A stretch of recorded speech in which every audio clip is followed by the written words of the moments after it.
Bom, vamos abrir então as câmeras, quem puder. O que a gente vai fazer hoje? Hoje a gente vai fechar esse capítulo. Boa noite para quem está entrando agora. A gente vai fechar esse capítulo hoje. Então, ao invés de a gente acompanhar o texto ponto a ponto, eu separei algumas partes do texto e alguns pontos para organizar o texto e 2 gráficozinhos aqui, um do alienação e separação e outro dos 4 discursos, tudo bem? Então, vamos tentar acelerar um pouquinho para a gente poder fechar esse capítulo e ir para o próximo. Então, só lembrando, sobre o que é este capítulo que a gente está estudando, para quem está chegando hoje, a gente está estudando a tese, a clínica do sintoma e o sujeito contemporâneo. Nós estamos aí vencendo hoje, vamos pegar lá o índice rapidamente, para quem está chegando agora. Então, a tese de doutorado da Ondina, nós fomos estudando até aqui, peraí que eu quero chegar no índice. Achei, aqui. Nós estudamos até aqui a introdução, capítulo 1, fecharemos hoje o capítulo 2, que é sobre identificação. Nesse fechamento, a gente vai retomar algumas coisas no capítulo 1 sobre sintoma, porque ela faz isso, ela faz uma leitura entre a relação entre sintoma e identificação, ela precisa dessa relação entre os dois para avançar para o terceiro capítulo, que é o capítulo do gozo, tá? As partes em que ela começa a explicar o gozo, essa eu não vou me ocupar tanto dessa parte agora, porque no capítulo 3 está mais bem explicado. Então, como aqui ela faz uma antecipação do conceito de gozo, mas é no capítulo 3 que ela, de fato, vai debruçar e explicar o conceito de gozo, essas partes a gente não vai antecipar agora para poder fechar toda a parte de identificação, tudo bem? Então, só lembrando, primeiro capítulo estudamos sintoma, Freud, sintoma em Lacan. Segundo capítulo, estamos estudando identificação. São 3 teorias da identificação. Avançamos 2 e vamos para a terceira hoje. Então, só relembrando para quem está chegando hoje também, a primeira, que é a identificação como imagem do outrinho, vocês vão encontrar na página 54. Marquei aí para vocês não se perderem, tudo bem? Então, todo mundo está com a tese em mãos? Eu estou perdido. Vocês estão perdidos? Não, é que não está... Eu estou com ela em mão, mas eu não lembro a página que nós paramos. Só a página, Renata. Então, vamos lá. O capítulo... A gente está na página 72. Tá? Todo mundo tem a tese? Todo mundo sabe aonde localizar a tese? A Luísa, você balançou a cabeça assim. Você sabe que a tese está no grupo do WhatsApp? Imagino que sim. Vou olhar aqui para ver se eu acho. Eu vou marcar lá no grupo agora eles de novo. Peraí, deixa eu marcar lá para vocês não se perderem. Eu preciso que vocês abram a tese. Deixa eu ir lá. Travessia. Aqui. Vou marcar aqui de novo, ó. Pronto, marquei no grupo. Luiz, olha aí. Saiu no Drive. É só clicar no Drive que você entra na tese. Preciso que todo mundo abra a tese, então. Então, só lembrando, estudamos o capítulo 1, muito bom. Quem não leu, volta nele e tem as aulas gravadas sobre sintoma em Freud e sintoma em Lacan. Vamos retomar alguns pontos dele. Capítulo 2, identificação. Identificação, nós temos 3 possibilidades de identificação. A primeira possibilidade de identificação é a mais simples de todas: identidade, identificação, imagem, espelho, né? Ou seja, a identificação como uma imagem do outrinho. A identificação como imagem do outrinho, vocês vão encontrar na tese na página 54, que é a identificação no campo imaginário. Tudo bem? Essa foi a primeira que nós estudamos aí nesse capítulo 2. Depois, avançando um pouquinho, na página 55 ainda, a gente tem a segunda possibilidade de identificação ligado ao outro com letra maiúscula, ao outrão. A identificação ligada ao outro com letra maiúscula, toda vez que a gente encontra a letra minúscula, a gente aponta para o imaginário. Toda vez que a gente encontra a letra maiúscula, a gente aponta para o simbólico. Lembram disso? Então, a identificação ao outro com letra maiúscula é uma identificação no campo simbólico, né? Lembrando, uma não anula a outra, tá? Ou seja, a identificação no campo imaginário ou outrinho acontece tanto quanto a identificação no campo simbólico ao grande outro. São modalidades, possibilidades de identificação. E aí a gente avança, agora na página 72, para identificação ligada à concepção de alienação e separação. Então, são 3 possibilidades teóricas de entender o conceito de identificação. Para que a gente precisa do conceito de identificação? Para entender o eu ideal, o ideal do eu, para entender o sujeito, para entender o grande outro, para poder avançar para o conceito de gozo. Então, o conceito de identificação ele é extremamente importante, nós temos 3 bases teóricas para entendê-lo. A primeira, a identificação no campo imaginário ao outro com minúscula. Segunda, a identificação no campo simbólico ao outro com letra maiúscula, ao grande outro. E, finalmente, agora, a identificação ligada à alienação e separação, que é a que nós vamos estudar hoje. Todo mundo se localizou? Perfeito? Então, vamos lá. Página 72, todo mundo plenamente localizado. Eu vou projetar aqui rapidamente um desenho para a gente poder entender melhor, porque o texto ele vai explicar o desenho. Explicar o desenho é uma merda. Olhar o desenho é mais fácil do que explicar o desenho, certo? Então, o desenho que ela vai explicar por alguns parágrafos é esse. Por que ela não colocou o desenho na tese é um grande mistério. Mas fica mais fácil com o desenho na frente, certo? Então, veja, nós temos este pequeno desenho, que vocês conhecem bem, que é essa intersecção entre 2 conjuntos, certo? Nós temos um conjunto que é o sujeito, ou o ser, outro conjunto, eu estou passando o mouse, não sei se vocês estão vendo, nós temos aí o conjunto do sentido ou do grande outro. Esse conjunto do sujeito com o do grande outro se encontram, formam uma intersecção. Essa intersecção a gente chama de o não sentido, porque aqui é o campo do sentido, aqui é o campo do ser, e a intersecção é o campo do não sentido. Qual a letra que a gente carinhosamente vai dar para o campo do não sentido? A letra A minúscula, né? Que é o objeto A. Lembram disso?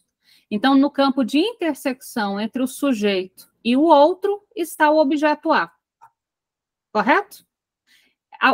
Os parágrafos estão basicamente tentando dizer isso. Então, veja, vamos lá na página 72. Em um terceiro momento, a concepção de identificação vai estar ligada às operações de alienação e separação. Ora, o que é alienação e separação? Segundo o parágrafo da 72. A alienação opera a reunião ou a união.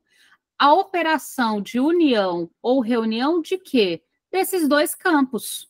Nós temos 2 conjuntos, o do ser e o do grande outro. O que é alienação? Quando esses 2 se unem, ou seja, quando há uma união entre o sujeito e o grande outro, quando os 2 estão reunidos. Entende? Tanto que a alienação é, então, nada mais, nada menos do que essa reunião. Tudo bem?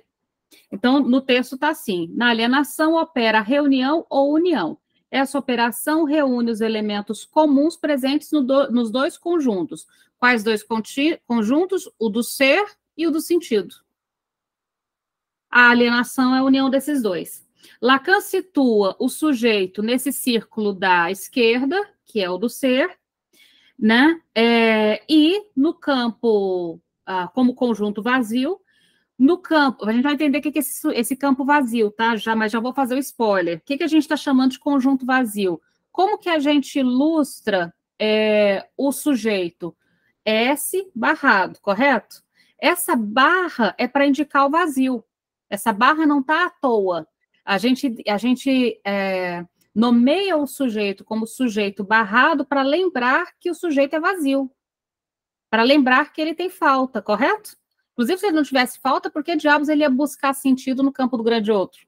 Se ele tivesse falta, ele achava sentido em si mesmo. A gente só busca sentido no campo do grande outro porque falta no ser, correto? Então, o sujeito ele é identificado como sujeito barrado pelo vazio que ele comporta, pela falta que ele comporta, tá? É isso que ele está dizendo, que ela está dizendo aí. Então, veja, Lacan situa o sujeito no círculo da esquerda como conjunto vazio. Por isso que ele é sujeito barrado, tá? A barra é para lembrar do vazio. No campo da reunião está o S1 presente tanto em S1 quanto S1 e S2. Um outro modo que vocês vão encontrar esse esquema vai ser aqui do lado do sujeito, a possibilidade de colocar S1 e S1, S2. O S1, o traço unário, e S1, S2, cadeia significante. Que a gente conversou e fez esse esquema nas aulas passadas, lembram? Nos nossos encontros passados. Mas vamos continuar nesse esquema aqui para não confundir as coisas hoje. Vou usar esse. Ao passo que a separação opera a intersecção. Ou seja, veja, a alienação é a reunião entre os dois conjuntos. Então, aonde que a gente localiza a separação? No não sentido. Ou seja, no encontro entre os dois conjuntos. Por que que o encontro entre os dois conjuntos opera a separação? Por que que a separação está na intersecção?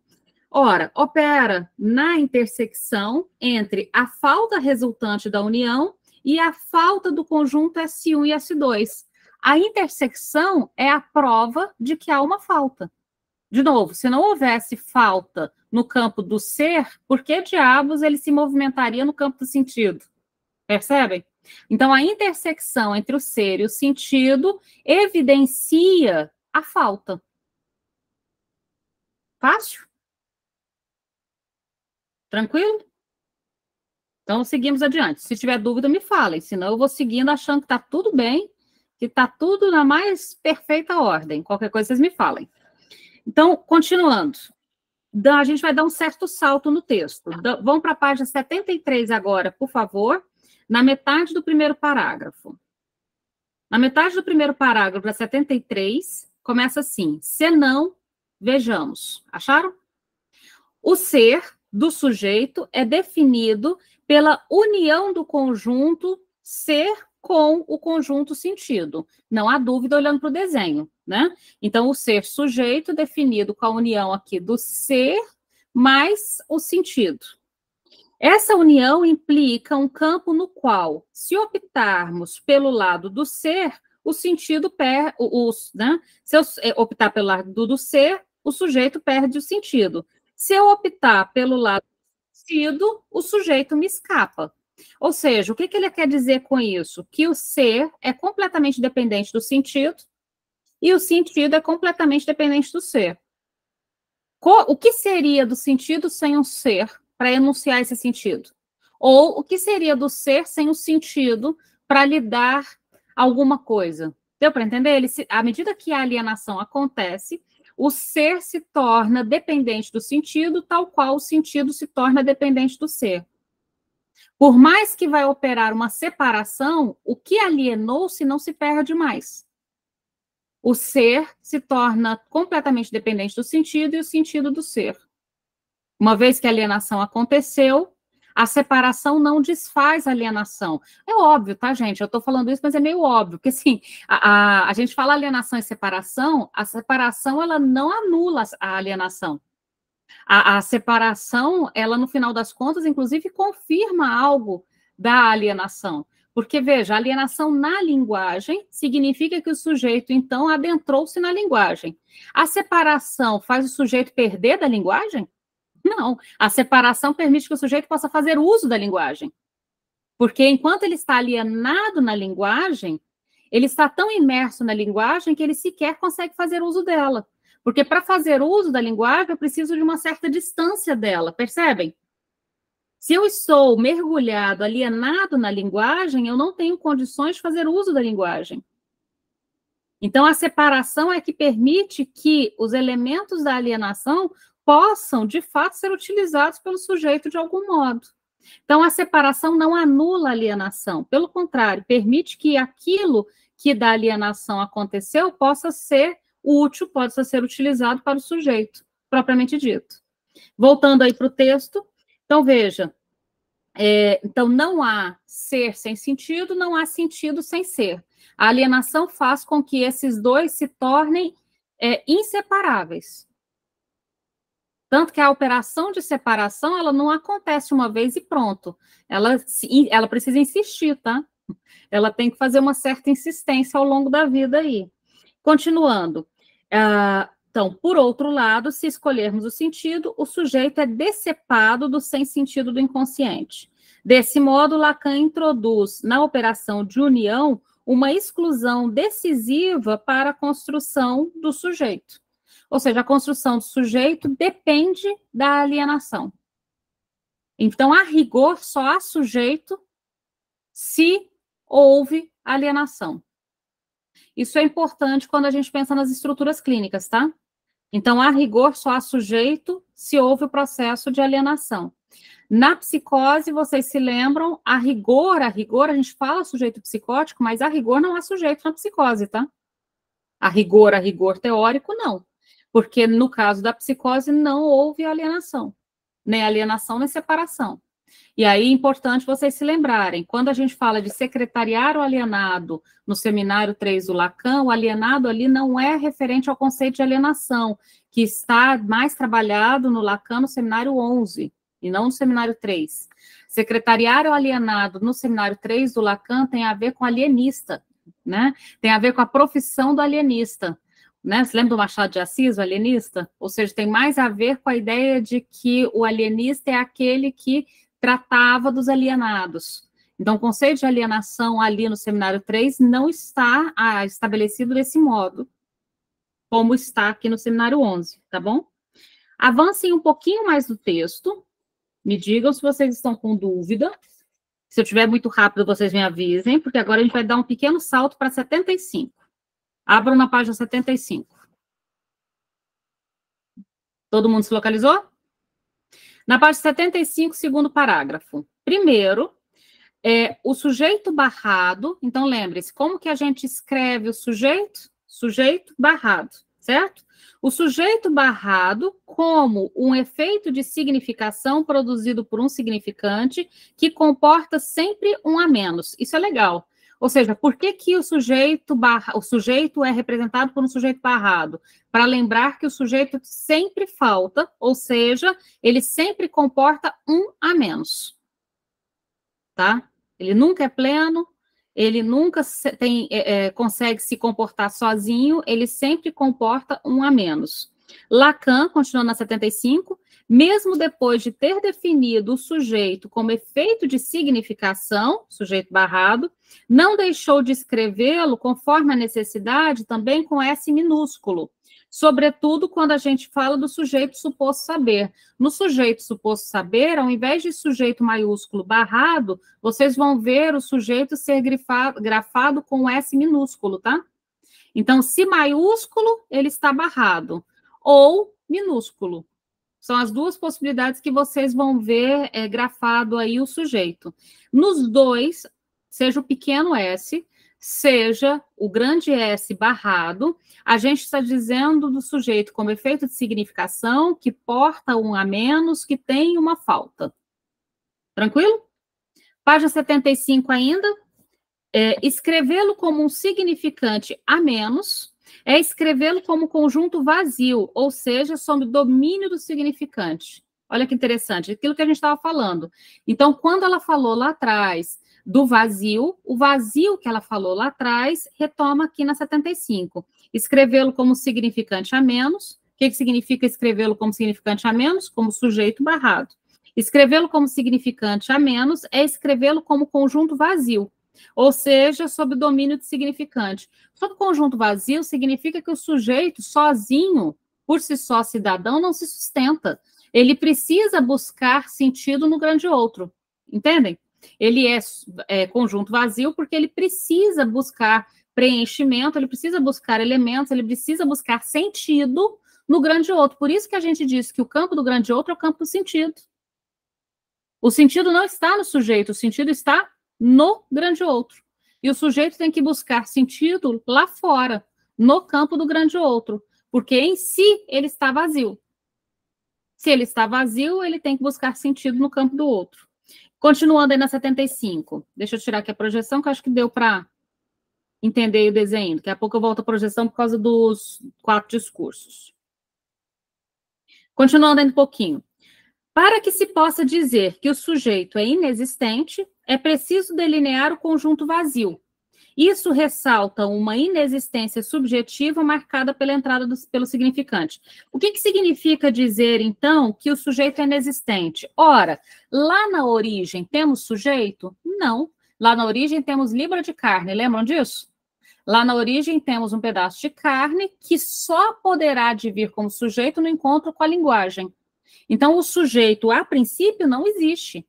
Ele será construído, ele será constituído no encontro com a linguagem. Constituído é melhor do que construído, tá? Porque construído dá uma sensação que eu posso colocar um tijolo, depois outro tijolo, depois outro tijolo. O sujeito, ele não é uma construção de tijolos, tá? O sujeito, ele é constituído no encontro, de uma só vez, no encontro com a linguagem. A libra de carne, quando encontra com a linguagem. Só para vocês se lembrarem, deixa eu pegar aqui. Vou projetar mais...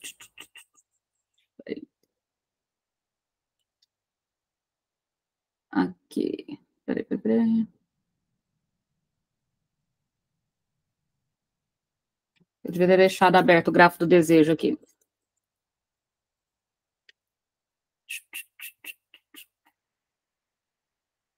Aqui. Pronto, deixa eu projetar o gráfico do desejo só para ficar mais claro para quem não estava aqui antes, tá? Então, se vocês lembrarem aqui no gráfico do desejo, bem rapidamente. Estão vendo? Então, se a gente pegar aqui o último, veja, vou colocar aqui do começo primeiro. Não são 4 grafos, tá? São 4... é uma explicação didática dos momentos de construção do grafo, mas o grafo mesmo é só o último desenho, tá? Mas vocês se lembrarem aqui, veja, no início de tudo, nós não temos o sujeito, a gente só tem a libra de carne, esse pedaço de carne. A libra de carne vem de Shakespeare, tá? É uma homenagem a Shakespeare aqui, tá? Nós temos só esse pedaço de carne que, no encontro com a cadeia significante, no encontro com a linguagem, vai ter como resultado o sujeito. Então, o sujeito, quando a gente diz que o sujeito é inexistente, no sentido de que ele não está lá desde a origem, ele será constituído neste encontro. E nesse encontro, importante lembrar, constitui-se tanto o grande outro, quanto o sujeito que a gente vai colocar ali na origem, mas a gente vai colocar na origem por retroação, ele não está de fato na origem, por isso que a gente desenha aqui primeiro, demonstrando que o sujeito, ele é consequência. Ele é uma consequência que, por retroação, a gente coloca ele na origem. Deu para entender? Mas que ele está só por retroação na origem, ele não é na origem de fato.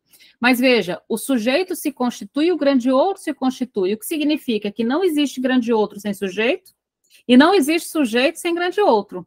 À medida que um constitui o outro, nesse primeiro encontro, que a gente chama, inclusive, de alienação, né? À medida que um constitui o outro, nessa alienação, ou seja, nessa reunião entre o ser e o sentido, eles se tornam interdependentes. Não existe sujeito sem grande outro, não existe grande outro sem sujeito. Bem simples. Voltando ao texto, então, deixa eu fechar aqui.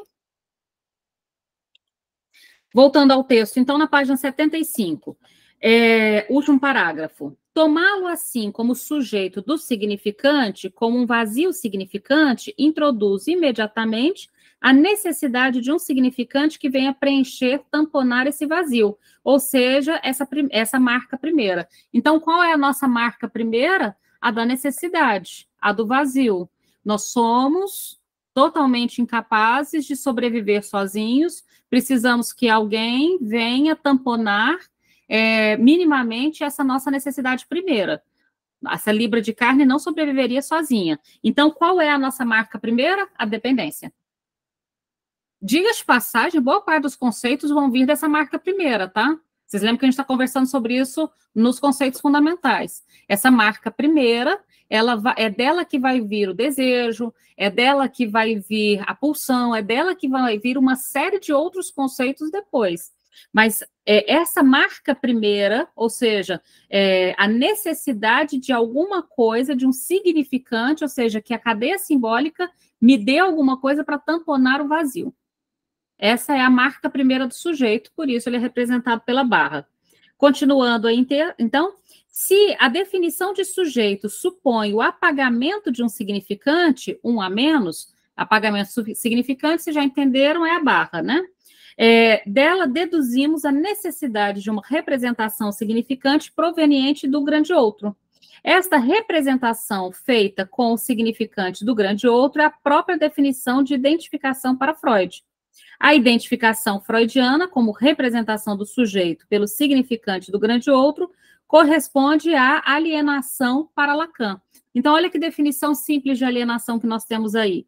A alienação, então, a identificação freudiana, representação do sujeito pelo significante no campo do grande outro, corresponde à identificação para Lacan. Então, o que Freud chamava de identificação, Lacan vai chamar de alienação. Não tem lá em Freud o conceito de alienação e separação.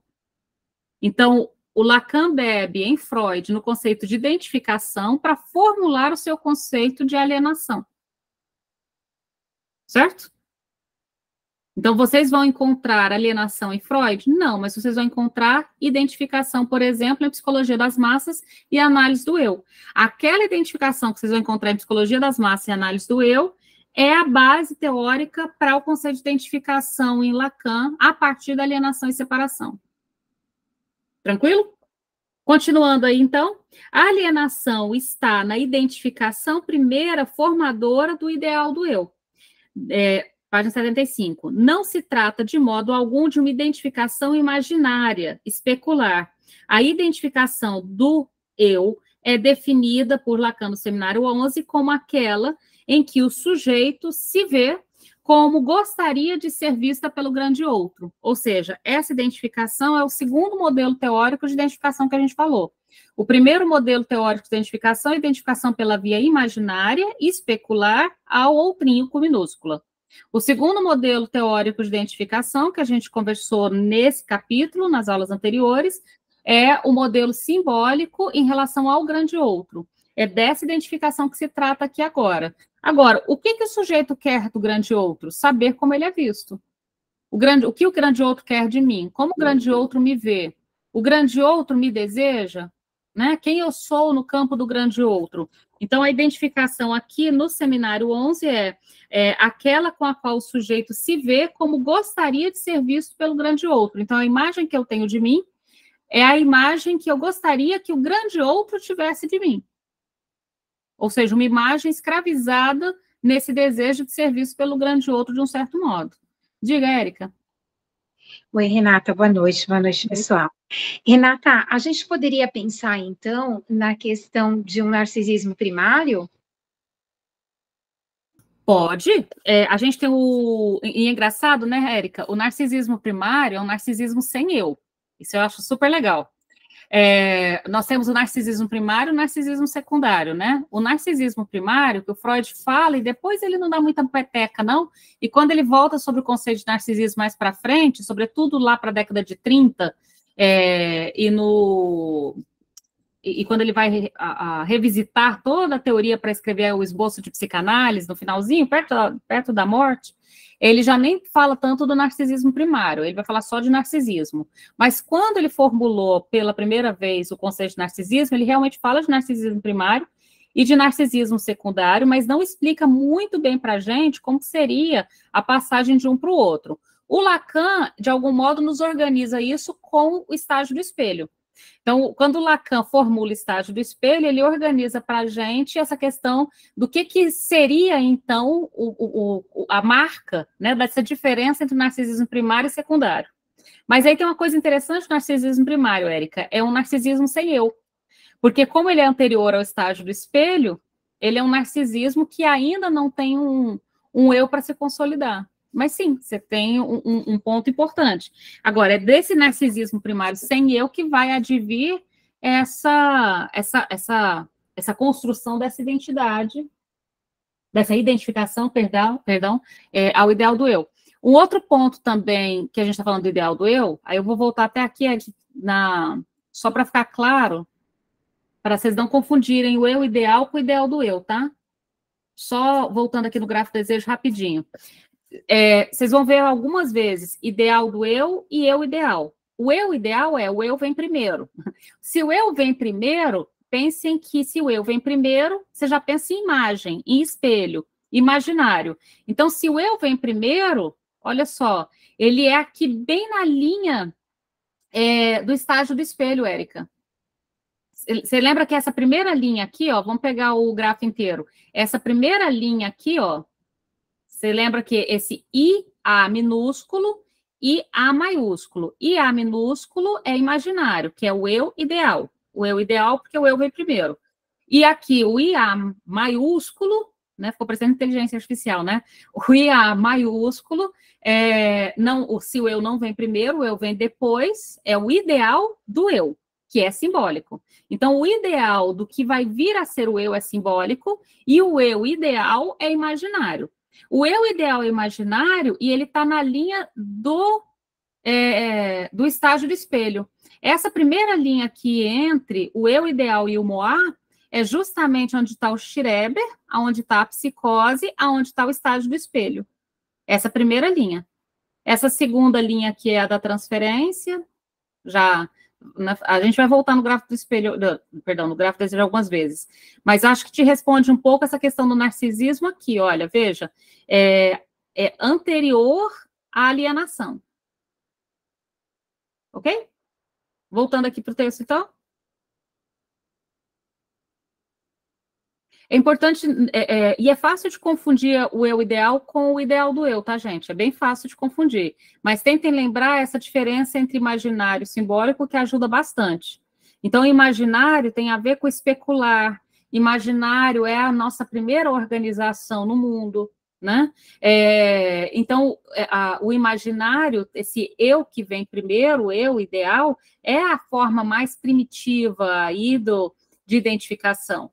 Agora, o ideal do eu, aí ele é o resultado final do gráfico do desejo, é onde a gente quer chegar, né? É uma construção longa e simbólica, diga de passagem. Página 76, e aí eu acho que conversa com o que você perguntou, Érica, sobre narcisismo. Na página 76, na metade desse parágrafo que a gente estava lendo, logo depois da citação Lacan, 1964, tá assim. Na relação narcísica, o sujeito se faz objeto amável e tenta induzir o grande outro numa relação de miragem a fim de convencê-lo de que é amável. Ou seja, o sujeito ele tenta seduzir o grande outro. Veja como eu sou legal, eu sou muito mais legal do que o coleguinha, diga de passagem. Eu sou uma pessoa interessante, ou seja, o sujeito ele tenta, né, se fazer objeto amável para o grande outro. Né? A identificação especular suporta a identificação ao ideal e fornece a imagem de que o sujeito quer ter para o grande outro, a partir do ponto ideal, colocado em um lugar do grande outro, de onde o grande outro me vê, na forma em que me agrada ser visto. Olha que legal essa... Pois eu coloco lá, Joyce. Olha que legal essa citação do Lacan, veja. Aonde que o sujeito se coloca? O finalzinho dessa frase. A ponto do ideal, colocado em algum lugar do grande outro, de onde o grande outro me vê, ou seja, o sujeito se coloca em qualquer lugar, ele vai se colocar num lugar privilegiado para ser visto pelo grande outro. Mas ser visto de qualquer modo? Não. Ser visto da forma em que me agrada ser visto. Da forma que me agrada ser visto. Eis o modo que eu quero ser vista. E é do modo que eu quero ser vista, é com essa roupagem, é com esse semblante, é com esse vocabulário, é deste lugar que eu vou me exibir para o grande outro. Então, veja, o sujeito está completamente submetido ao grande outro e depende que o grande outro diga quem ele é. Não, ele diz para o grande outro como ele quer ser visto. Para que o grande outro confirma. Eis quem você é. Esse que você quer que eu veja. Então, tem um jogo entre o sujeito e o grande outro, entendem? Não entendam que o sujeito está completamente submetido à mercê do grande outro. Na verdade, A gente estava conversando sobre isso no encontro passado. Na verdade, o grande outro, ele é extremamente dependente do sujeito. Ele precisa do sujeito, inclusive, para que o grande outro seja colocado lá naquele lugar. Se o sujeito não autoriza o grande outro como grande outro, o grande outro também não se sustenta. Percebem essa inter-relação entre o sujeito e o grande outro? Por isso, o desenho da alienação é a união entre o sujeito e o sentido, que é o grande outro. Continuando na página 76. O parágrafo seguinte. Ao escrever sujeito como sujeito S maiúsculo barrado, como conjunto vazio, como tendo um significante a menos, só estamos revisando, valorizamos a necessidade da articulação freudiana da identificação pela via da representação, dizendo que o sujeito, assim definido, apela para um complemento significante que supõe estar no grande outro. Essa síntese está bem bacana do que a gente está falando, da dependência entre o sujeito e o grande outro, tá? Em segundo lugar, né, escrever sujeito barrado, S maiúsculo barrado, escrevemos o sujeito do gozo. Miller se propõe a aplicar ao sujeito do gozo a mesma lógica aplicada ao sujeito do significante. Ou seja, aí também teremos um a menos e a busca de preenchimento. Seguindo adiante, se o sujeito do gozo é escrito como sujeito barrado, é porque ele é designado como esvaziado de gozo. Ou seja, essa barra é só para lembrar de vazio, esvaziado, falta. Como sujeito do significante, ele não é pleno de significante. Pelo contrário, o significante apaga algo da existência do sujeito. Então, existe algum significante que dê conta de definir plenamente o sujeito? Não. Você oferece por exemplo, inteligente. Lembram desse? E esse já incomoda o sujeito. Mas eu sou só inteligente? Inteligente mais alguma coisa? Ou seja, o significante que me nomeia também aponta para o que me falta? Aí você se lembra do caso clínico. Você é inteligente, parece assexual. Ou seja, o significante oferece uma nomeação e retira todas as outras? E retira uma série de outras? Então, veja que interessante isso. Quando a gente coloca, voltando para esse segundo, né? Quando a gente coloca essa barra, a gente está informando que o sujeito do significante, a ele falta um significante. O significante é ofertado para nomear o sujeito, e ao ofertar um significante para nomear o sujeito, demonstra que o sujeito falta significantes que dê conta de nomeá-lo. Esse jogo, tá?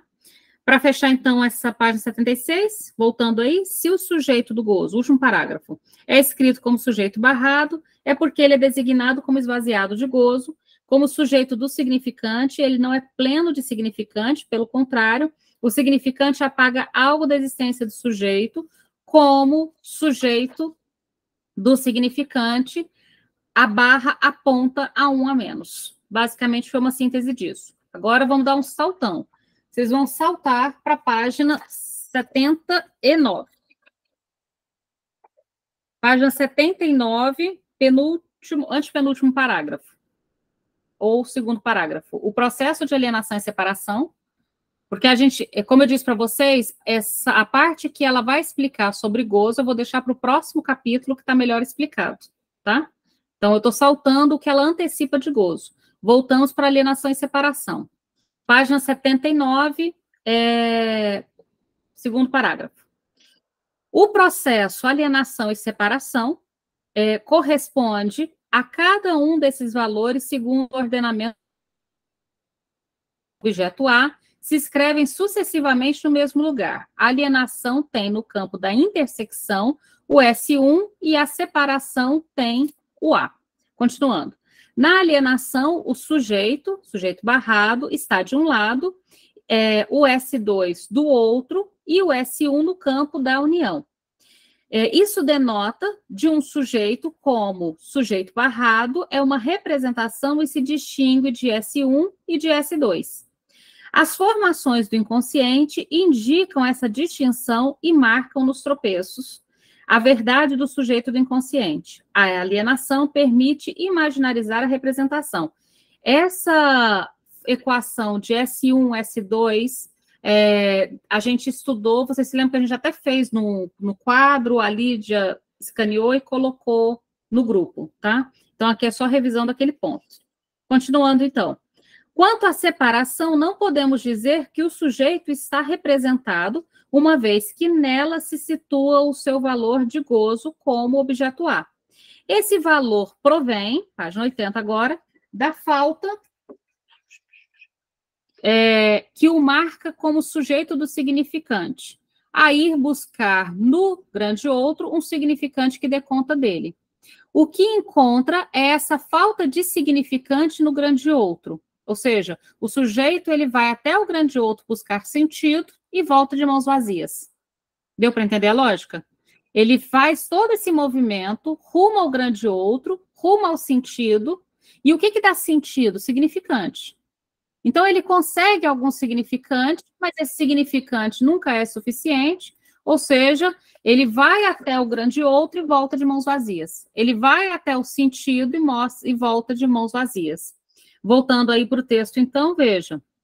Desse modo, temos A minúsculo situado na intersecção, vocês lembram o desenho, o mesmo lugar ocupado por S1 na alienação, enquanto S1 e S2 estão no campo da direita. Aqui o sujeito vale como A, o que atesta não se tratar de representação, mas de identidade. É uma identificação entre o sujeito e o objeto do gozo, produzindo uma identidade do sujeito com o seu ser de gozo. Deixa eu só colocar um desenho aqui, que eu acho que vai ficar mais fácil. Só um minuto.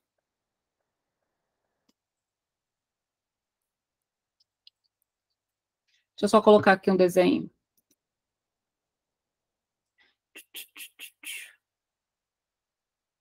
Esse. Só para ficar mais claro, deixa eu copiar aqui e projetar. De novo, eu não sei por que ela fez essa escolha de descrever ao invés de colocar o desenho. O desenho, eu particularmente acho que ele simplifica. Deixa eu só colocar o desenho do que eu estou falando aqui. Renata. Diga. Eu lembrei agora, com a sua explicação, um trecho da Paixão segundo GH, da Clarice Lispector, que essa aula, eu posso colocar lá no grupo depois? Deve, inclusive, se você quiser então falar ele agora, pode falar também. Eu não lembro se falar, é um parágrafo até grande, eu não saberia reproduzir aqui não, mas aí depois eu coloco... É aquele, aguenta te dizer que Deus não é bonito porque ele não é nenhuma conclusão, não? Não, mas eu acho que está até aqui no celular, eu mando lá. Eu adoro aquele. Olha só, eu coloquei um do lado do outro, só para vocês entenderem o que a gente está dizendo. Vou até trocar de lugar, para colocar... deixa eu deixar assim, porque se eu for trocar de lugar, eu vou fazer uma confusão. A gente estava chamando aqui do sujeito e o grande outro, certo? Só coloquei um desenho agora para vocês entenderem que na página 80 só está descrevendo esse desenho. Então, no campo do sujeito, a gente representa por S maiúsculo barrado, certo? No campo do não sentido, a gente coloca o objeto A.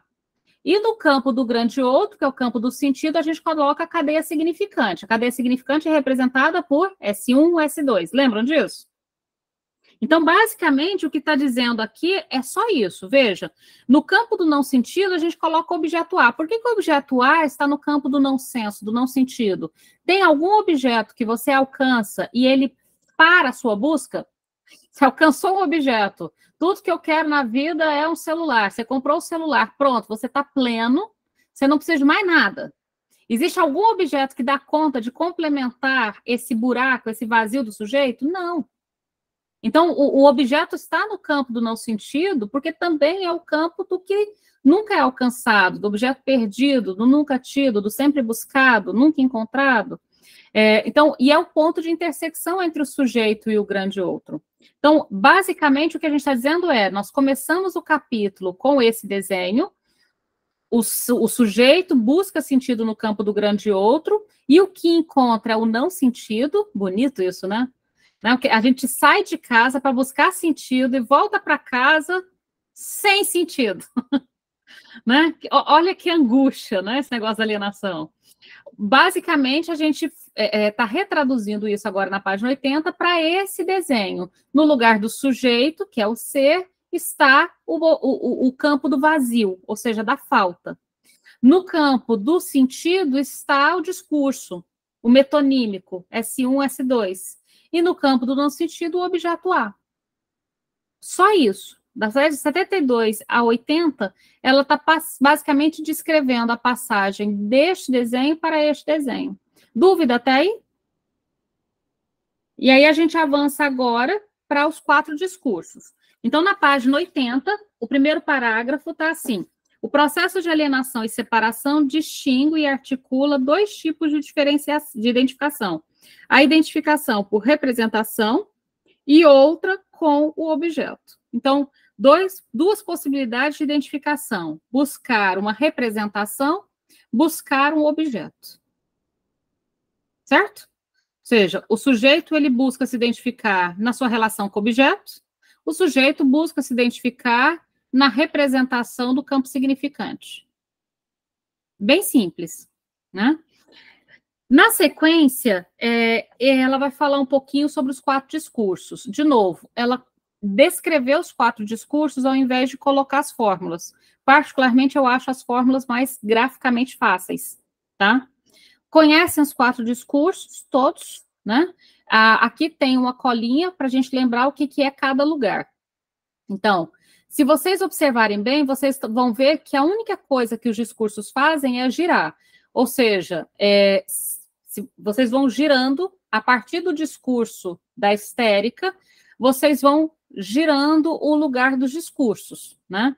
Então, se o S está aqui, o próximo seria, se o S está no lugar do agente, no analista ele vai estar no lugar do outro, né? E no mestre ele vai estar no lugar da verdade, no universitário no lugar da produção. Se vocês perceberem, quando um gira, todos giram do mesmo jeito. Então, basicamente, vocês só estão girando esse... Agora, giram as letras, mas não giram os lugares. Os lugares permanecem estáveis. Isso significa que o agente na histérica é o sujeito. O agente no mestre é o significante mestre, o S1. O agente no universitário é o S2, ou seja, esse discurso que veio do S1. O agente no analista é o objeto A, né, que é, inclusive, a posição ética do analista de querer receber esse discurso. Mas percebam que os lugares não modificam. As letras modificam, os lugares não. Você achou Eu vi aqui no... Vou colocar o restante, porque ainda está faltando, não dá para colocar. Já está faltando? É. Inês? Boa noite. Boa noite.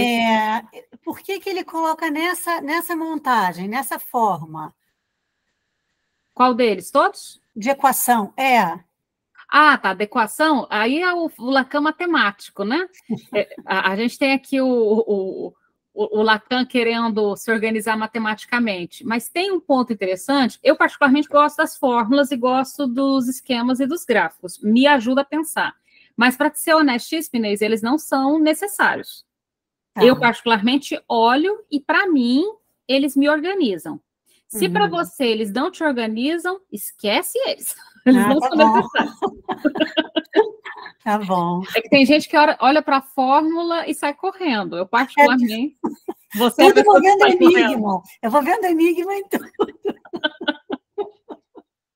Mas, veja só, mas tem um motivo para essas fórmulas. Basicamente, a ideia é de tentar entender que no campo do discurso, o discurso pode se articular de várias formas diferentes, conforme quem carrega esse discurso. Mas os elementos que compõem os discursos são os mesmos, Inês, entende? Então, é para evidenciar que o discurso ele é composto por 4 elementos: agente, verdade, grande outro e produção. Certo? Tá ótimo. Então, vou tentar te explicar aqui os 4 discursos e ver se fica mais fácil com fórmula ou sem fórmula. E aí a gente vai descobrindo se é melhor com fórmula. Tá ótimo, já está ficando mais claro para mim.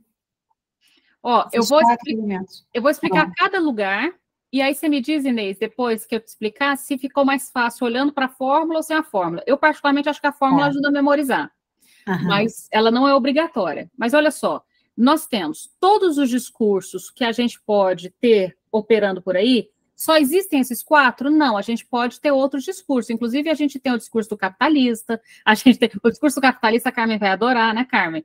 Nós temos outras possibilidades de articulação de discurso, tá certo? O que se tem aqui são 4 organizações de discurso para a gente poder compor as possibilidades do campo de discurso. Mas vocês vão encontrar outras possibilidades. Mas essas 4 são as que o Lacan propôs. O que são essas 4 articulações de discurso? Nós temos o agente, a verdade, o outro e a produção. São 4 lugares possíveis para a gente organizar esse discurso. O que significa cada um desses? Né? A ideia do agente é quem profere o discurso, é de onde vem o discurso.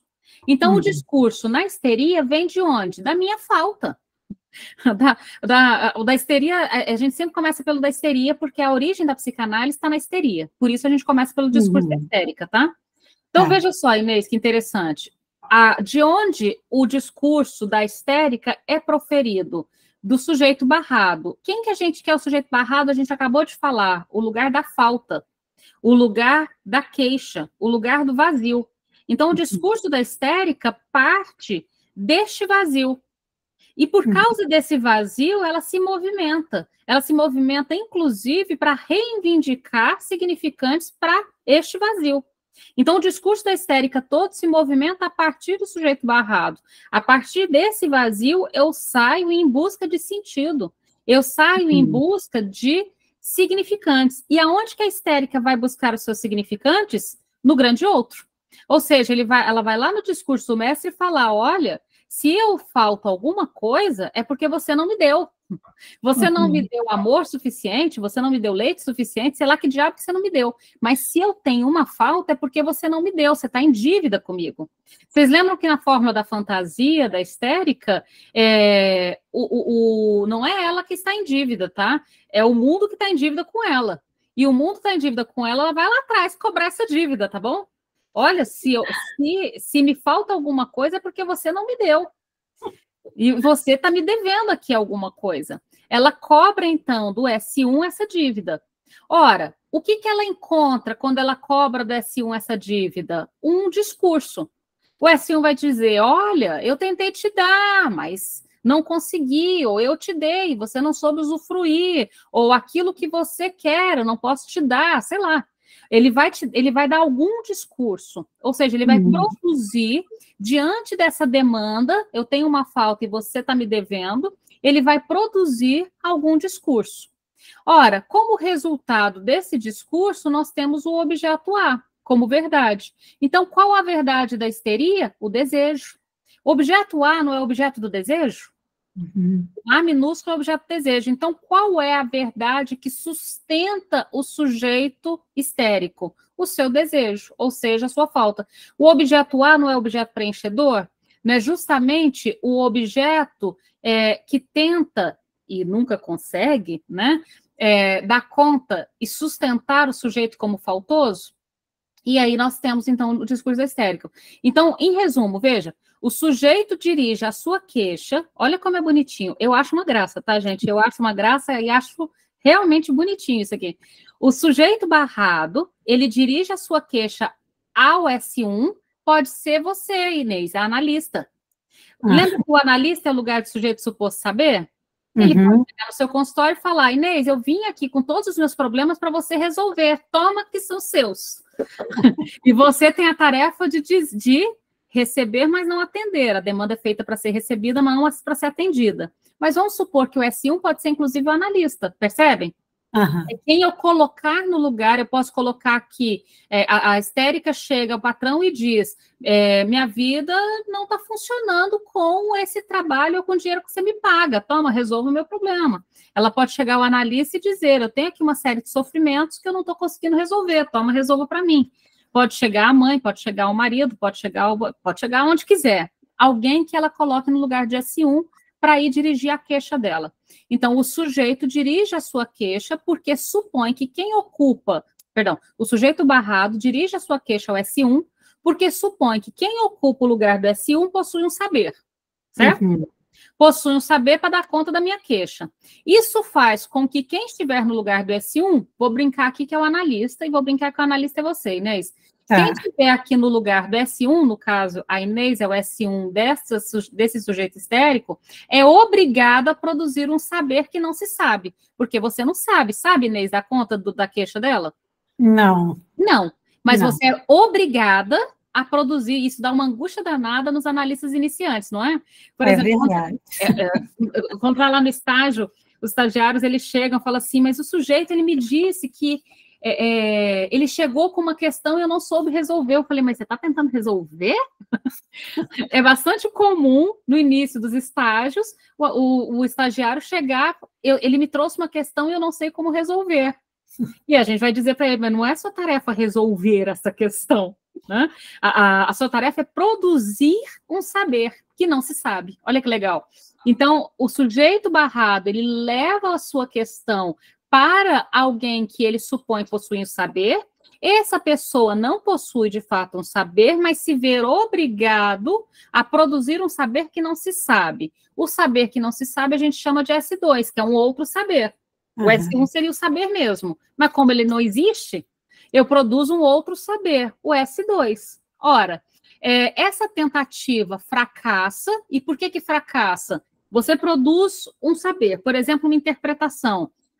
Essa dor de barriga é porque você não queria ir para a escola hoje. E aí, o sujeito, ele no outro dia não tem dor de barriga e não vai na escola do mesmo jeito. Chega para você e fala, então, aquele dia eu não fui na escola porque eu estava com dor de barriga. Hoje eu não fui na escola e não tive dor de barriga. Me diga, então, por que eu não quero ir na escola? Ou seja, vai fracassar. Você vai produzir um saber, um S2, que vai fracassar. Ora, à medida que essa tentativa fracassa, porque nunca se sabe tudo sobre o gozo, o resto disso é o A minúsculo. O A minúsculo é um resto. O objeto A, ele é sempre um resto. E esse resto vai convocar e lembrar o sujeito que ele é faltoso. E o sujeito faltoso vai pegar a sua queixa e levar para S1. O S1 não vai ter o saber, vai produzir um outro saber. O outro saber vai fracassar e vai sobrar um resto.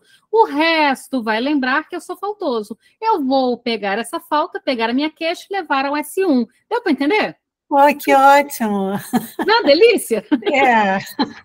Agora fez sentido.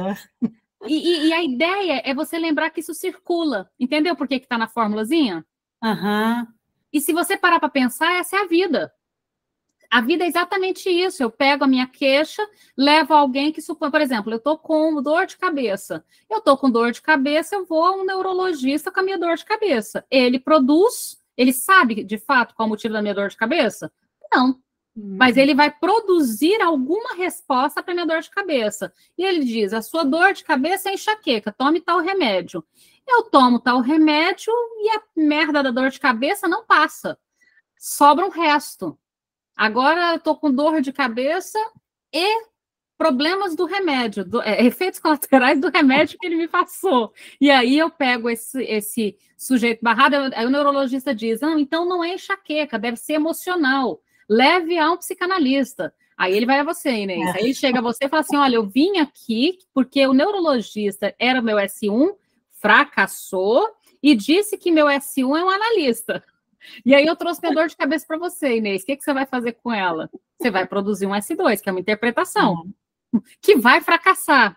Deu para entender a lógica? Deu, e aí produz outro resto. Não tem completude. Não tem completude. Não tem completude. Ótimo. Agora, imaginem vocês fazerem essa brincadeira com todo mundo, com todas as fórmulas. A gente fez só da histeria. Agora, vamos pegar, por exemplo, outra. Vamos pegar o discurso do mestre, por exemplo. No caso do discurso do mestre, no lugar do agente, percebam que a gente tem, no lugar do agente, a gente tem o S1. Ou seja, o mestre, ele fala em nome próprio? Não. Eu estou falando aqui em nome próprio? Não, eu estou falando o Freud diz, o Lacan diz, a Ondina diz. Ou seja, no lugar do sujeito, que seria o agente, eu coloco o saber. Se alguém questionar, mas eu não concordo com isso, olha, não sou eu que estou dizendo, é Lacan que disse. Olha aqui, ó, ele está dizendo, ou seja, não sou eu que digo. O mestre, ele faz isso, ele se isenta de responsabilidade subindo nas costas de gigantes. Né? É Marx que diz, é Freud que diz, é Lacan que diz, é Vygotsky que diz. O mestre é aquele que não diz em nome próprio, ele carrega o discurso de um gigante. Deu para entender? Ou seja, no lugar do sujeito, o mestre carrega o saber, com seus livros do braço. Ora, esse saber, no lugar do grande outro, está o S2, porque esse saber eu tenho como comunicar exatamente como se eu ressuscitasse Lacan e Freud? Não, eu vou comunicar do meu modo. Eu vou comunicar do meu modo, ou seja, S2. É o jeito que eu leio o que o Lacan disse. É o jeito que eu leio o que o Freud disse.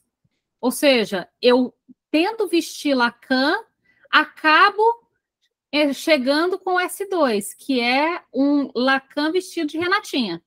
Tá? O Renatinha e a turma da Carmen, quando a Carmen estava no estágio, eles fizeram... Foi essa turma, não foi a Carmen que fez o meme da Renatinha... das Renatinhas? Teve uma turma de estágio que fez um diabinho e um anjinho, e fizeram as figurinhas, foi a sua, né? Terrível. Me transformaram em decalque, em figurinha, e colocavam a Renatinha diabinha e a Renatinha santinha, quando elas faziam porcaria, né? Terrível. Então, veja, tem eu quero chegar aqui de Lacan, mas eu chego com o Lacan vestido de Renatinha.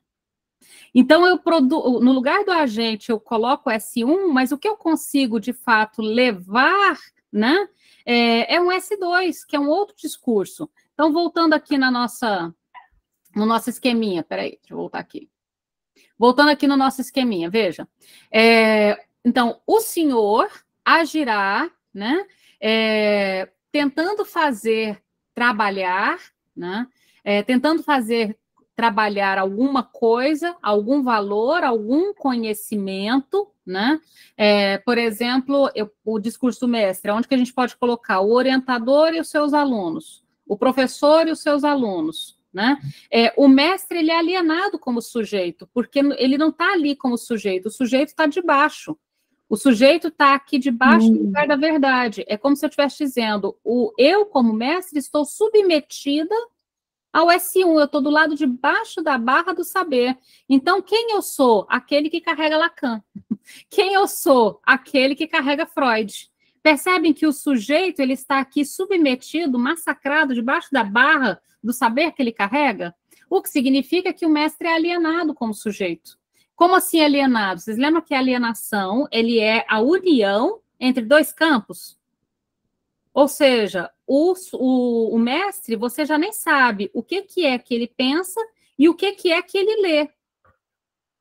Ele faz uma espécie de união de tal modo que ele é alienado entre o ser e o S1, e o sentido. O mestre é alienado como sujeito, pois toma a verdade, o saber, no lugar das suas relações sociais. Ao invés de eu dizer, eu penso tal coisa, eu digo, Lacan diz tal coisa, Freud diz tal coisa. Percebe, Inês, como o mestre é alienado?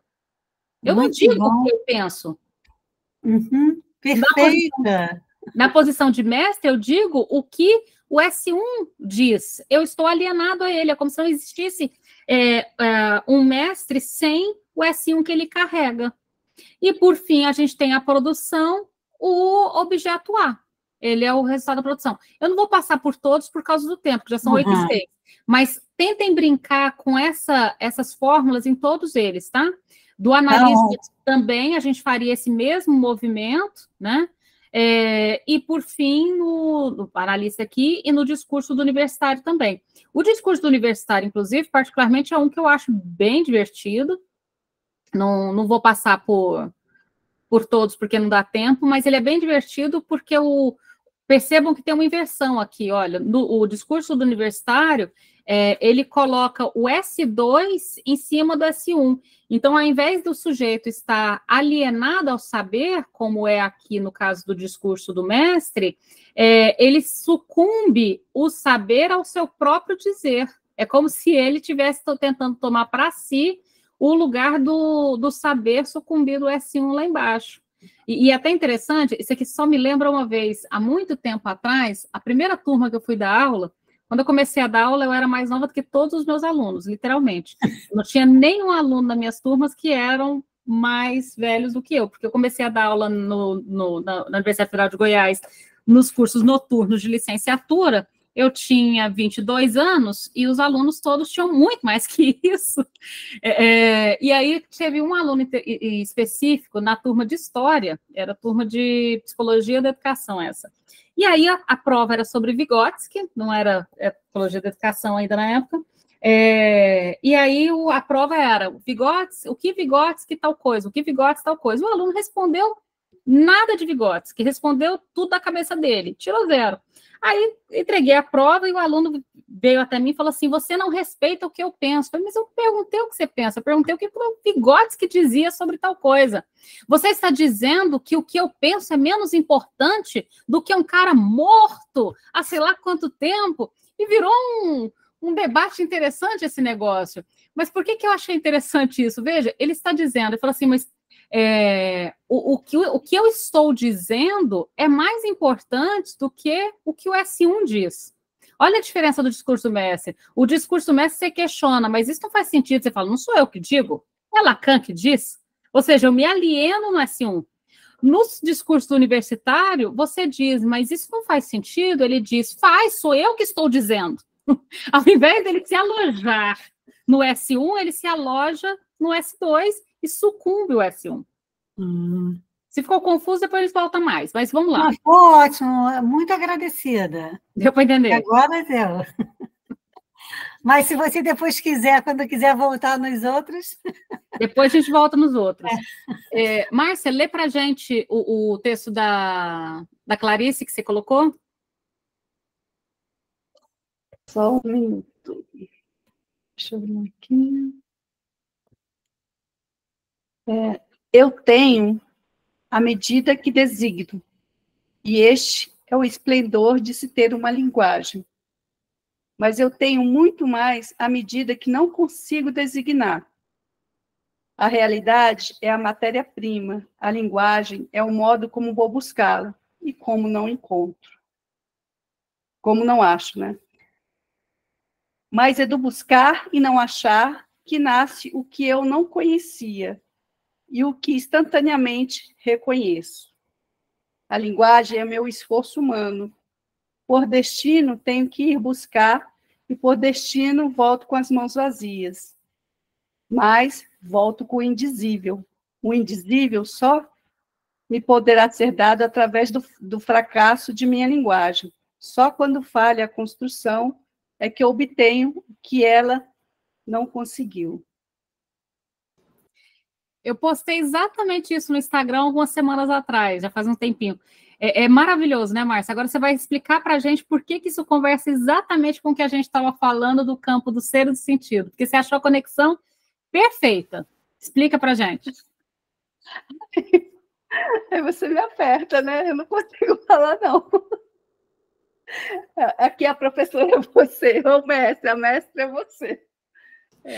Márcia, mas a conexão que você achou é uma interpretação de mestria, sim, porque, veja, essa coisa de eu vou lá na linguagem e volto de mãos vazias, né? Mas não significa que eu posso prescindir da linguagem, diga. Sim, bem, porque estava falando exatamente essa questão dos dois conjuntos, né? Que você vai buscar os significantes, e que é esse grande outro, que aí tem o S1, né? E ela vai atrás dele, né? E volta também sem ele, e aí fica a questão do vazio, do objeto A, né? Causa de desejo ou desejo, e fica nessa articulação, alienação, separação, mais ou menos, bem resumido. E, na verdade, a impressão que dá aqui é que ela foi lá e leu Lacan, e se ela não leu Lacan, Lacan ressuscitou e leu Clarice. Alguém leu alguém. Pois é, então, eu também tenho essa impressão, quando eu li assim, isso não é possível, é Lacan. Porque, olha essa parte que você coloca aqui, olha, a linguagem é meu esforço humano. Ou seja, o que me faz sujeito é a linguagem. Então, a libra de carne encontra com a linguagem e se torna humano, ou seja, sujeito. Então, a linguagem é meu esforço humano, fala da constituição mesmo do sujeito pelo encontro da linguagem. Aí continua. Por destino, olha, por destino, eu não tenho ou como fazer diferente, por destino. E destino é aquilo que se repete, né? Então, por destino, né, tenho que ir buscar, né, e por destino volto de mãos vazias. Isso é maravilhoso. Ou seja, eu vou lá na linguagem buscar sentido e volto com as mãos vazias, né? E volto com o indizível, que é justamente o campo do não sentido onde está o objeto A. Então, com o que eu volto quando eu vou lá na linguagem? Com o resto. O objeto A, que é esse resto, que é o indizível, que é o não sentido, né? E aí ela continua, olha, o indizível só me poderá ser dado através do fracasso da minha linguagem. A gente não acabou de falar que fracassa? Ou seja, produz um sentido, esse sentido fracassa, e do fracasso sobra um resto, que é o objeto A, que é o indizível, que é o não sentido. Então, só quando falha a construção é que eu obtenho o que ela não conseguiu. Ó, Lacan e Clarice, eles se encontraram aqui, não tem jeito, não tem como. E para a gente poder fechar esse capítulo, agora vocês vão dar mais um saltão. Vocês vão passar agora para a página 87. E eu já expliquei porque que eu estou saltando. Eu estou saltando a parte do gozo. Tem um outro ponto aqui que ela vai trabalhar, que é a fórmula da fantasia, sujeito barrado, punção de A. A gente vai voltar ainda na fórmula da fantasia, inclusive diferenciando a fórmula da fantasia da neurose obsessiva e da histeria num outro momento, tá? Mas a gente vai pular essa parte agora. Página 87, últimas 3 linhas da 87. Abram lá. Como nossa finalidade nesse capítulo, né? Então, voltamos agora, porque ela fala assim, eu vou fazer uma volta, e aí essa é a parte que ela volta para o capítulo, tá? Na página 87, últimas 3 linhas. Como nossa finalidade nesse capítulo é tratar da identificação, achamos por bem representar essa distinção a fim de marcar os 2 modos de identificação que serão desenvolvidos nos capítulos posteriores, ou seja, sobre o gozo, ela vai voltar na identificação, mas ela vai tratar aqui de alguns pontos. Página 88. Lacan partiu do fato de que o sintoma é interpretável pelo grande outro, que é o que a gente estudou no capítulo 1. Então, o sintoma é interpretável pelo grande outro. Completamente interpretável? Não. Ele é interpretável não significa que ele pode ser decifrado.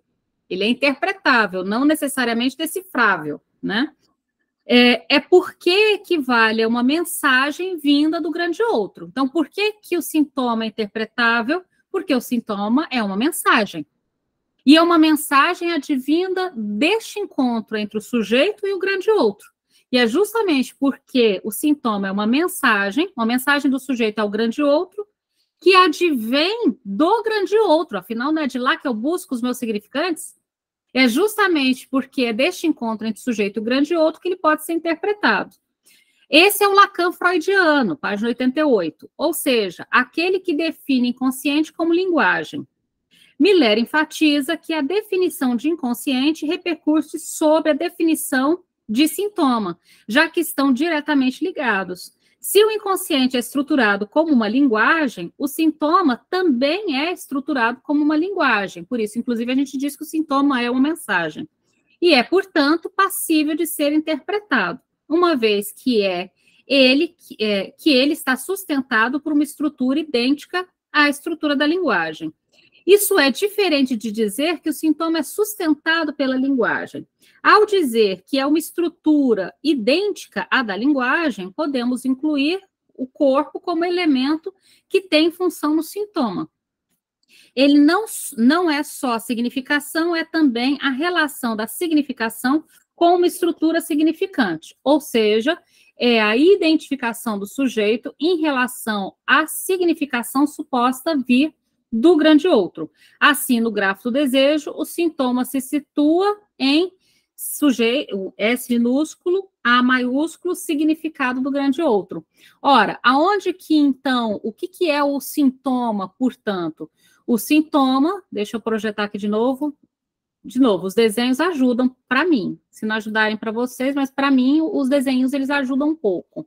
Então, só voltando aqui, ó, esse aqui é o sintoma. Essa é a fórmula do sintoma. S minúsculo, e entre parênteses o A maiúsculo. O que significa isso? O significado do grande outro. Então, o que é o sintoma? O sintoma é o significado do grande outro. Por que o sintoma é o significado do grande outro? Muito simples. Eu vou lá, Clarice Lispector de novo, né, Márcia? Eu vou lá na linguagem, né, buscar e volto de mãos vazias. E o que é essas mãos vazias com as quais eu volto? Sofrimento, mal-estar, adoecimento, sintoma. Então, o sintoma nada mais é do que o significado do grande outro. Olha o percurso todo que se faz, deixa eu diminuir um pouquinho para caber na tela. Olha o percurso todo que se faz, né? Passando aqui pelo grande outro, né? Todo este percurso, inclusive o grande outro tem um atalho aqui importante, que a gente, pela via simbólica, para o significado do grande outro, que nada mais é do que o sintoma. Esse é o sintoma. Então, no gráfico do desejo, o sintoma se situa aqui, ok? Avançando mais um pouco. Pronto. Volta à página 88, próximo parágrafo. Miller diz que essa significação não basta para produzir um sintoma, nem mesmo aqueles que estão na série das formações do inconsciente. A esse respeito, devemos considerar que a significação provém da passagem da demanda pelo grande outro. E é nesse ponto que a fantasia interfere no sintoma. Tomando o sintoma passo a passo, podemos observar que o sujeito de uma necessidade encaminha ao grande outro uma demanda que deverá estar em conformidade com os termos desse grande outro. Abriremos aqui um parêntese para explicar como isso ocorre. Seguindo adiante, então, um parêntese. Miller explica muito bem no texto Reflexão do Envolvimento Formal do Sintoma. Nele, o autor usa o exemplo de uma ação que se quer impetrar na justiça para demonstrar como uma necessidade se torna uma demanda. Página 89. Lembrando, como que uma necessidade se torna uma demanda, vocês se lembram, né? Lá no início, quando a gente nasce, a gente tem necessidades que nos movimentam na direção do grande outro, ou seja, que movimentam na direção de alguém que vem tratar, atender essas necessidades.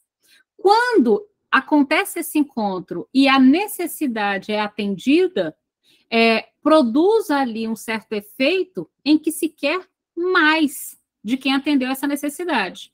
Esse quero mais de quem atendeu essa necessidade não é mais, então, da ordem da necessidade, é da demanda. Ou seja, no momento em que a necessidade é atendida, ela deixa de ser necessidade e a repetição da busca pelo grande outro já é da ordem da demanda. Deu para entender a lógica? Ou seja, a necessidade, ela se torna demanda assim que ela é atendida pelo grande outro. E aí eu busco de novo no grande outro, não mais a necessidade, mas agora a demanda. Diga, Érica. Renata, digamos que nesse caminho dessa busca pela necessidade não seja atendido o sujeito, qual é a consequência que isso pode trazer? Aquele documentário que a gente já até falou, tem um documentário da Segunda Guerra Mundial, a Luciana até colocou no grupo, no Clube da Travessia, colocou um tempo atrás, eu vou localizar de novo, tem um filme, documentário, tá no YouTube, a Luciana colocou lá na Travessia, vou procurar de novo lá nas conversas para cima e coloco. Tem uma cena muito interessante que tem um monte de bebês e os bebês não choram. E aí alguém pergunta para as freiras que estão cuidando dos bebês. Segunda Guerra Mundial, são órfãos, os pais morreram e tem aquele monte de bebê lá sem pai nem mãe. E aí alguém pergunta para as freiras, mas por que eles não choram? Aí elas respondem, eles não têm para quem chorar. É tão forte esse negócio, porque é curioso, porque assim, até o choro ele precisa ter um endereçamento. Se na ordem da necessidade não é atendido, Érica, até a necessidade cessa. Olha só, no campo do humano, e esse bebê vai morrer por desnutrição afetiva, inclusive. Ele vai definhar, porque ele não tem para quem dirigir essa necessidade para ela se transformar em demanda. É muito triste isso, né? Agora, a Alba Flessler explica de um outro modo. Ela diz que o que faz a existência não é nascer. Para existir, não basta nascer. Para existir, é necessário ser desejado. E o que implica ser desejado? Ter a necessidade atendida para que ela se transforme em demanda. No que ela se transforma em demanda, aí você tem a origem do desejo. Eu demando para quem me deseja. Percebe? Então, necessidade demanda desejo. A Alba Flessler disse um modo brilhante, daquele livro O Lugar dos Pais, né? A criança é o lugar dos pais, daquele azulzinho.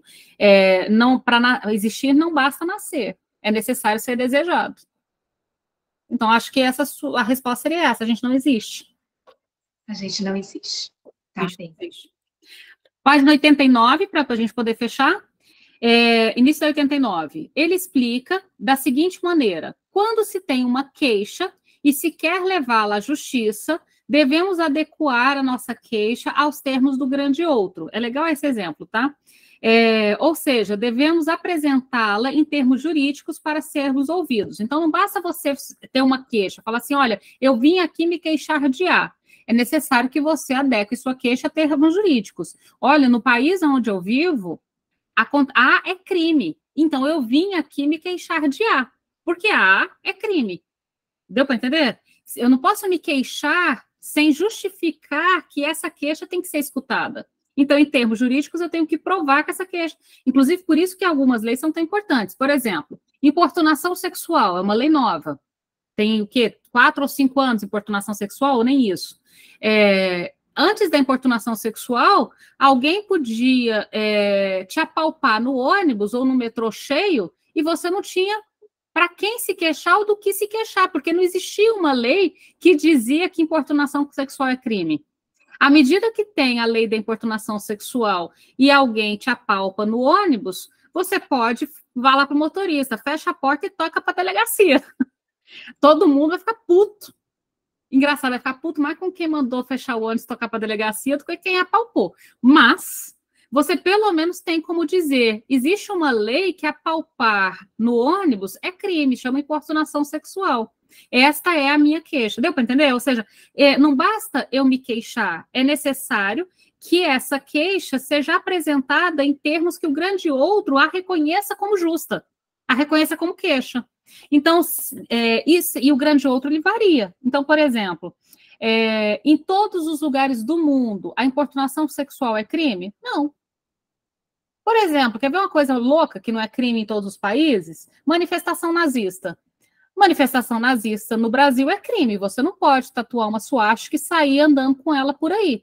Você não pode... Vocês lembram um cara no Sul que fez no fundo da piscina uma suástica, né? Você não pode juntar um grupo de amigos nazis e fazer uma manifestação no meio da rua e esperar que a polícia ainda proteja essa manifestação. Nos Estados Unidos pode.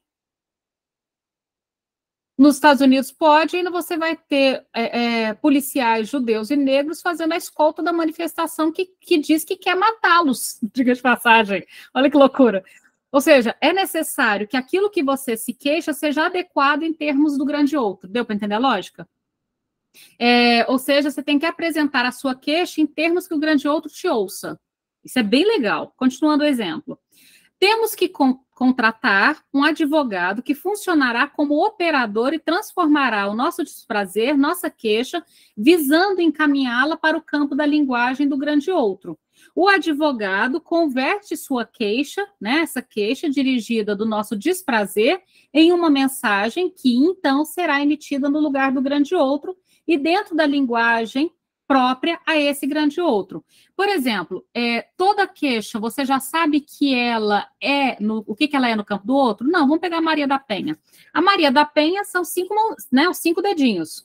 Você tem a violência sexual, a violência física, a violência patrimonial, a violência psicológica e a violência moral, correto? A maior parte das pessoas conhecem só essas duas, a violência sexual e a violência física. As outras 3 têm que ser interpretadas. Por exemplo, você quer ver uma super difícil, que o pessoal não entende? A violência patrimonial. A violência patrimonial, por exemplo, a pessoa, o marido diz, você é muito gastadeira, eu vou controlar o seu dinheiro, tá, Érica?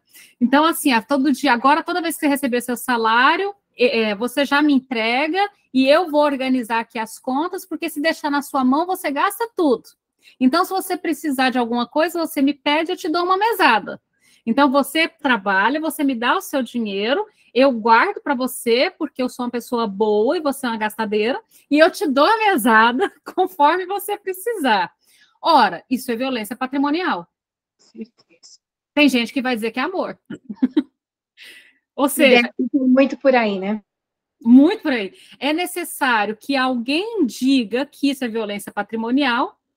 Ou seja, quem que é o advogado? Uma espécie de operador. Vocês já perceberam que o campo psi, vira e mexe, também é uma espécie de operador?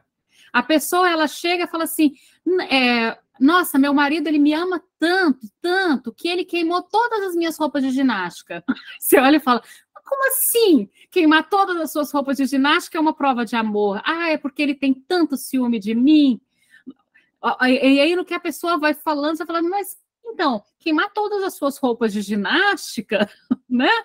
Talvez não seja exatamente só amor, né? Talvez tenha outro significante que amarre a esse gesto, queimar todas as suas roupas de ginástica. Mas esse exemplo é muito bacana. Veja, o advogado, e o advogado é o exemplo que ele dá, mas não precisa ser só o advogado, opera como uma espécie de operador, né? Que vai transformar esse desprazer, esse mal-estar, tem alguma coisa que me incomoda, num texto que o grande outro interprete e entenda, como, por exemplo, violência. Por exemplo, violência patrimonial. Bom, o advogado converte essa queixa surgida do nosso desprazer em uma mensagem que, então, será emitida no lugar do grande outro e dentro da linguagem própria a esse grande outro. Assim, passamos a existir de uma maneira nova no campo do outro, pois só podemos existir no campo do outro, do direito, representados por um advogado que falará por nós nas formas previstas. Transformar a queixa em mensagem, na forma constituída no campo do outro, desnaturaliza a queixa, porque nesse campo há o que se pode dizer e o que não se pode dizer. Ou seja, há uma lógica própria ao grande outro que se impõe a nós, congelando e fixando a nossa queixa. Só assim ela poderá seguir seu curso. Não é legal isso? Isso aqui é muito legal sobre essa coisa de que o acontecimento está lá, mas ele precisa ser lido, e às vezes, para ele ser lido, precisa de um operador, né? Precisa de uma espécie de tradutor. Você quer ver uma coisa interessante de um tradutor? Outro dia eu fiquei sabendo de um caso que me chamou muita atenção. O cara chegou do trabalho, foi abrir a porta de casa e não conseguiu. A esposa tinha trocado as chaves. Tinha trocado a chave do portão, o controle remoto, enfim, ele saiu para trabalhar, quando voltou, não tinha como entrar dentro de casa. Não tinha como entrar dentro de casa, tentava ligar para a esposa, o telefone bloqueado. Foi para a casa de um amigo. Chegando na casa de um amigo, ele recebeu do oficial de justiça uma intimação para ir na delegacia da mulher. Chegando na delegacia da mulher, sem entender bulhufas, ele não entendeu por que a chave foi trocada, por que o controle foi trocado, por que ele estava recebendo uma intimação. Parecia que alienígenas tinham pousado e chegado na delegacia, a delegada entregou o documento e ele lia, e ele ia lendo estupefato, tipo assim, que diabo é isso? Né? Ele estava sendo acusado da Maria da Penha, mas tudo que estava lendo ali, ele não identificava como crime. E aí a delegada perguntou para ele, falou assim, mas o que está escrito aí, você reconhece? Reconheço. Então, isso é crime. É crime? Ele reconhecia tudo que estava escrito no papel, no sentido assim, não, eu lembro dessa cena. Mas ele não conseguia entender que aquela cena era um crime. Deu para entender? Ele estava, e é justo, gente, é honesto, ele estava estupefato. Ele foi parar no hospital, da delegacia ele começou a hiperventilar, achou que estava tendo um infarto, chamaram a ambulância, foram parar no hospital, e foi assim que a gente ficou sabendo da história, com ele no hospital internado. E ele não, assim, ele lia e falava assim, eu entendi o que está escrito aqui, mas eu não entendi o que está escrito aqui, deu para entender? Havia uma completa incapacidade, ou seja, a esposa interpretou como violência. A delegacia interpretou como violência. O oficial de justiça interpretou como violência. Ele ficou estupefato. Ele não conseguia... E é honesto, gente. Você tem ideia da pessoa? É honesto. Não havia nenhum registro, nenhum sinal de satélite dizendo para ele que aquele acontecimento era, de algum modo, passível de ser interpretado como violência. Ele não se via, assim, como um agressor, né? Não. Nada, nada, nada. Acho que é bem mais comum do que a gente imagina, não é? Muito comum. E é curioso, porque assim, não era... Ah, ele tá afim, não, de verdade. Tipo assim, a pessoa estava desorientada. Aí o que a psi do hospital foi fazer foi explicar o que era a Maria da Penha. Ele perguntou, né? E os 5 dedinhos. Aí ele falou assim, mas eu nunca encostei o dedo nela, eu nunca... Não, mas você não está sendo acusada dessa, você está sendo acusado da psicológica e da moral. Ele não sabia que existiam essas outras duas. E, na verdade, essas duas precisam ser interpretadas mesmo, né? Por exemplo, você virar para a pessoa e falar assim, você é muito burra. Pode ser interpretado. Eu considero uma violência. Todos consideram uma violência? Não, é o nosso jeito de falar, é que a gente é íntimo, né? A gente fala assim um com o outro, né? Aqui em casa sempre foi assim. Ou seja, é necessário que tenha um operador. É bem legal essa parte do texto. É muito interessante essa coisa de algum modo, a gente precisa de uma espécie de operador que traduza. Então, eu vou fechar esse capítulo nesse ponto. A parte da página 88, 89, 90, eu só ia até aí a página 90, ela vai retomar a questão da formação do sintoma, no sentido dessa necessidade de ser formalizada. Então, só para fechar na página 90, última coisinha, por causa que a gente já estourou o tempo. Abra na página 90, primeiro parágrafo, olha só, retomando a formação do sintoma.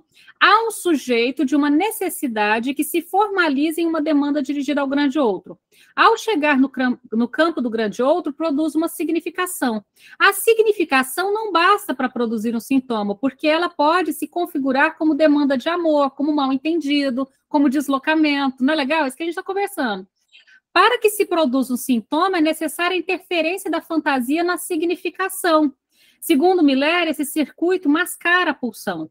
O sintoma do grafo do desejo é composto de um efeito significante da fantasia, ou seja, da significação do gozo. 2 elementos imaginários servindo de defender o desejo do gozo pulsional. Então, olha que interessante. Você tem um encontro, só para poder fechar melhor, olha só.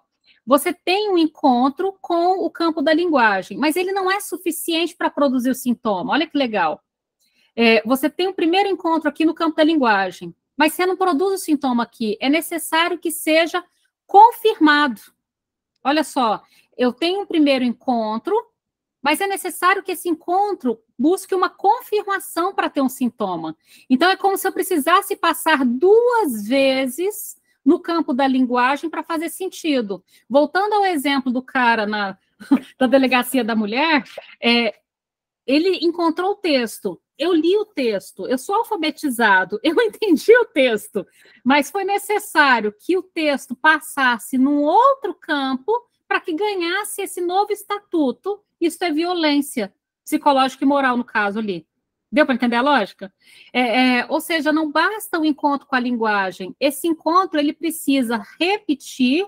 Veja, eu passo esse aqui é a cadeia significante. Eu passo uma vez, eu passo outra vez, e por retroação, a cadeia significante está indo, eu preciso retornar nela para que o sentido aconteça. Eu preciso passar mais de uma vez na cadeia significante para ganhar esse sentido. Basicamente isso. Bom, daqui 15 dias, a gente volta, então, no capítulo 3. E aí nós vamos estudar o nosso querido conceito de gozo. Nós estudamos, então, sintoma, estudamos identificação, e agora vamos para o conceito de gozo, que eu sei que é um conceito que muita gente tem dificuldade dele. Então, acho que é de extrema importância a gente destrinchar o conceito de gozo. Certo? Certo. Obrigada, Ana. 15 dias, então. Beijo. Obrigada, Márcia, pela referência da Clarice. Foi perfeita. Beijo, gente. Obrigada. Beijão. Tchau, tchau.